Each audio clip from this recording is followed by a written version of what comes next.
après-midi. Aujourd'hui, j'ai voulu juste qu'on fasse une étude de cas. Des études de cas sur lesquelles on s'est assez simplifié, juste l'étude d'appartement démographique. Dans les différents milieux, particulièrement en Afrique, pas mentionné, mais particulièrement en Afrique, la croissance démographique, c'est quelque chose très important, dans laquelle on ne peut pas s'appuyer. Donc, on va essayer de voir quels sont les défis et les opportunités pour nous qui travaillons dans le quartier.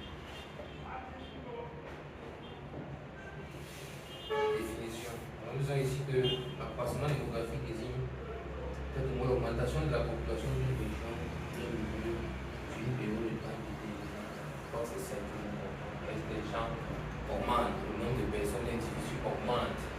S'il y a 10 ans, la population augmente. En 2005, on était peut-être 16 millions. Maintenant, on dépasse les 22 millions. Donc, maintenant, avec cet accroissement-là, la gourmandise des uns et des autres aussi augmente parce que la population consomme, elle est exigeante, elle demande des choses. Elle n'est pas là pour rien, elle est dynamique, elle est changeante aussi. Je peux vouloir ci, je peux vouloir ça. Et maintenant, le rôle de l'État ici, c'est de pouvoir analyser cette population-là de manière à ce qu'elle ne s'accroisse pas juste pour s'accroître. Quand on voit que l'accroissement numérique, on voit aussi l'accroissement des idées, de l'intellect, de l'apport par rapport au physique, en quelque sorte. Alors, l'accroissement démographique, qu'est-ce que cela implique? Cela implique d'emblée plusieurs changements de vie.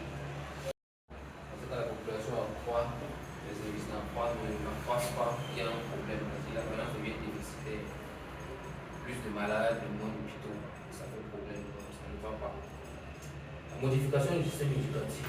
Vous voyez vous aussi, avec le temps, les choses changent, la population est dynamique. Si avant, par exemple, dans les années 60, il y a 60 ans en arrière, la population n'avait pas forcément besoin d'être autant poussée sur le niveau des médias, par exemple, aujourd'hui ce n'est pas le cas. Dans les médias, on ne dit pas rien. Donc ça fait passer une modification que la croissance démographique peut entraîner. Le déficit en infrastructure de base. Et ça, c'est aussi des caractéristiques qui fait suite à la croissance démographique. C'est pour être aussi. Les gens s'accroissent, le besoin en emploi se fait de plus en plus. Le besoin en infrastructure de base, comme on a dit, les sanitaires par exemple, les infrastructures qui peuvent prendre en charge les personnes âgées comme ça, doivent aussi suivre, mais ne suivent pas forcément toujours. Les changements socio-économiques aussi, ça c'est au niveau de la vie sociale. Avant, on pouvait s'en sortir au quotidien, un ménage pouvait se gérer avec 5 000 francs. Ça reste. Mais aujourd'hui, ce n'est plus permis, ce n'est plus possible. Même tout simplement le contexte économique ne permet plus qu'on s'en sorte. 5 000 est devenu comme 100 francs. Quand même 10 000, quelque chose a changé un peu, c'est terminé, ça n'a plus absolument rien du tout. Ça aussi, c'est évolué avec la croissance démographique. Parce que la population est vivante, elle est exigeante. Pour la population, en fait, elle s'en fout de l'État. Parce que quand on sort, on doit avoir l'argent. Comment est-ce que ça va se passer là-bas? Qu'est-ce que l'État fait en amont pour donner l'argent? Nous, on veut juste de l'argent pour manger, on veut que quand nos enfants naissent, qu'ils puissent aller à l'école normalement, qu'ils puissent faire ce que nous, on n'a pas fait comme on a dit souvent. Pourtant, non, c'est l'État qui pense à tout ça. Donc, ça, c'est une des conséquences aussi qui suivent. L'accroissement démographique qui se pose. Le premier défi est la demande d'emploi qui se fait de plus en plus forte, de plus en plus importante dans les dizaines d'années. En Afrique, chez nous, l'accroissement démographique, c'est un phénomène galopant. C'est-à-dire qu'on ne pense pas vraiment chez nous, on dit souvent la richesse et les hommes. C'est vrai, la richesse et les hommes, ça ne s'arrête pas là. La richesse et les hommes, si ces hommes ne font rien, elles deviennent plus riches, ça devient un complément quand les sociétés en comprennent. Nous sommes fait là comme ça, le gouvernement n'arrive même plus à assimiler leurs besoins. Nous-mêmes, en retour, nous n'avons pas de prendre en charge. Donc ça, c'est compliqué. Les ressources naturelles, il y a son élément de bâti. Vous voyez aussi qu'avec l'accroissement démographique, on a un phénomène qu'on appelle souvent. Vous voyez quand on dit souvent les lotissements, il y a des quartiers résidentiels par exemple, des quartiers comme Lobby, pour tout ça. Vous allez retrouver deux grandes populations bien différentes. Ce qui rentre ici dans les inégalités. Les ressources naturelles, ils sont totalement reparties. Vous allez voir les milieux, les quartiers qui sont totalement privés de l'eau. Sur 10 ans, 20 ans, ils consomment. Pourquoi? Parce que l'État n'arrive plus justement à faire la balance là, entre cette masse-là, pouvoir distribuer l'eau à tout le monde. Maintenant, c'est là qu'il y a un peu les moyens et ils n'auront jamais ce problème. À Bastos, par exemple, je ne dis pas là-bas, mais ils sont pas là à Bastos, ça ne peut pas arriver. Ils ont tous les moyens pour bien vivre. Dans la zone de quartier, peut-être ou alors préférer tous les problèmes de la terre là-bas.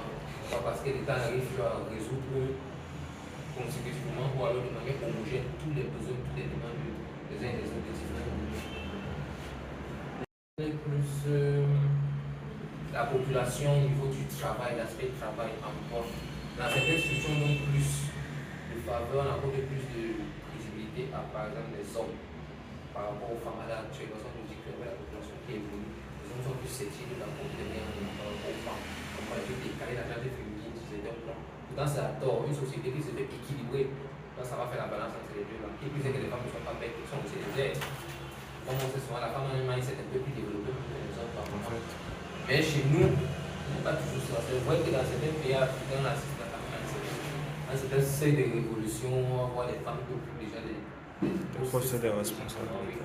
Mais chez nous, personnellement, quand on c'est un phénomène qui n'est pas du tout difficile. Même dans les familles, personnellement, le système est les femmes n'héritent pas. Elles sont rares, ces familles-là où tu vas avoir une femme qui est chef de famille, ou alors qui est chargée de distribuer les terres aux hommes. C'est difficile. Je pense qu'on est difficile. Alors, opportunité, on va poser juste. Quelles sont les opportunités que peut nous apporter la croissance démographique? Comment est-ce qu'on peut comptabiliser cette population-là qui monte